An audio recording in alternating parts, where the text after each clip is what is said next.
In other news tonight, state officials now have just one day to make changes to a major November ballot issue. On Wednesday, the Ohio Supreme Court ruled that part of the marijuana amendment's language needed to be reworded. And as 2 News reporter Birsha Ledbay explains, that ruling for changes also affects local boards of election. Board of Election officials have 48 hours to mail out absentee ballots to military voters and residents who are overseas. It's a tight deadline and an even more important one now that state officials have to change ballot language for issue 3, legalizing marijuana. Leading up to Election Day, officials are tight for time. It's a big deal to run an election in a county this size. 45 days out from the election, Montgomery County Board of Elections Director Jan Kelly must mail absentee ballots overseas. The county plans to send more than 20 absentee ballots to Ohioans overseas.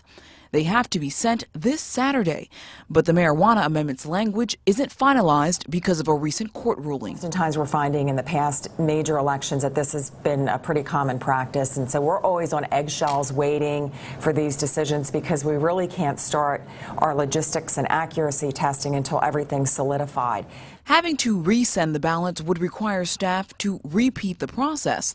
Kelly believes officials will act before the deadline, but she says the back and forth in court does not help the process. I don't think sometimes they understand what we have to do, and we know what we have to do, and there are certain time frames, and there's only so many hours in a day. You can't get time back for an election. Once the language is finalized, the Board of Elections will test its polling equipment, further train staff, and prepare for early voting in October. Hit the curveball. So we're used to hitting a curveball every day, which makes this job incredibly exciting, and that's why I love being the director here at the Board of Elections.